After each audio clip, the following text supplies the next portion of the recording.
Hello friends, good afternoon. मैं engineer Dinesh Tripathi. आज का ये जो विषय मैंने लिया है वो चाय बनाने को लेकर के है कि हम सही तरीके से चाय कैसे बनाएं। देखिए, जो चाय की पत्तियां होती हैं उसकी जो केमिकल एनालिसिस है उसके 3 मुख्य इंग्रेडिएंट्स हैं जिसका हमसे ताल्लुक है। पहला तो है कैफीन, जो 3% पाया जाता है पत्तियों में, और यही मेन स्टिमुलेंट है जिससे हमको चाय की चस्का लगता है। और दूसरा, उसमें जो दूसरे कंस्टिट्यूएंट्स 2 और हैं, पॉलीब्रोमीन और पॉलीफिलीन। ये दोनों कंस्टिट्यूएंट्स जो हैं ये चाय की पत्तियों में इनबिल्ट इसलिए हैं कि चाय के प्लांट को ये प्रोटेक्शन देते हैं। एक किस्म के इंसेक्टिसाइड हैं जिससे इंसेक्ट उसे न खाएं और जानवर भी न चरें।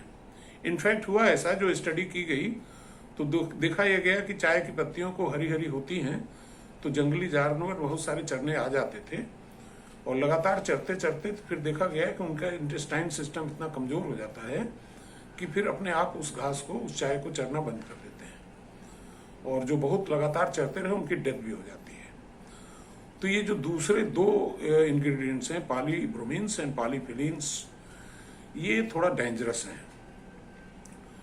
तो जो हमारे देश में, हिंदुस्तान में, इंडिया में जो चाय बनाने का 90% लोग जो तरीका फॉलो करते हैं वो चाय को बॉयल करते हैं और साथ में उसमें मिल्क और शुगर भी मिला करके एक साथ बॉयल करते हैं, खूब पकाते हैं। तो उसमें होता क्या है कि जो 2 डेंजरस केमिकल हैं अदर देन कैफीन, पॉलीफिलीन्स एंड पॉलीब्रोमीन्स, ये दोनों भी चाय में उतर जाते हैं जिससे हमारे इंटेस्टाइन को डैमेज करते हैं।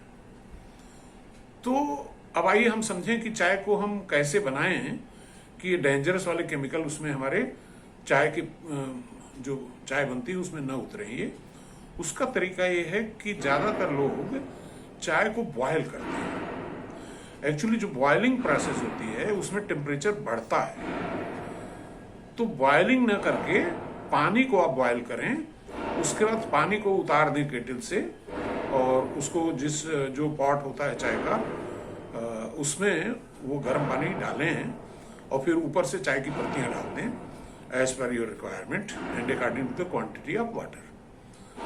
तो अब क्या होगा, और उसमें अगर उसकी जैकेटिंग भी कर दें उस पॉट की तो धीरे धीरे टेम्परेचर कम होगा।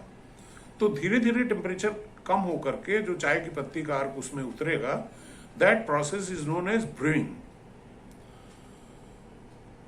ब्रूइंग प्रोसेस का इस्तेमाल बियर बनाने में भी होता है। तो ब्रूइंग में टेम्परेचर चूंकि ऊपर से नीचे आता है, इसलिए वो डेंजरस वाले केमिकल्स जो होते हैं वो नहीं निकल पाते हैं, पानी में नहीं उतर पाते। तो हमको कैफीन तो मिल जाती है काम भर की, लेकिन जो लेंटिन्स हैं वो नहीं मिलते हैं। अब उसके बाद उसमें गर्म मिल्क मिलाना चाहें, चाय में चीनी मिलाना चाहें, वो अलग से ऐड कर सकते हैं। लेकिन जो ध्यान देने वाली चीज है कि बॉयलिंग से चाय न बनाकर के ब्रूइंग से बनाएं तो हमारी सेहत के लिए भी ठीक रहेगा और हमको स्टिमुलेंट भी मिलता रहेगा। धन्यवाद।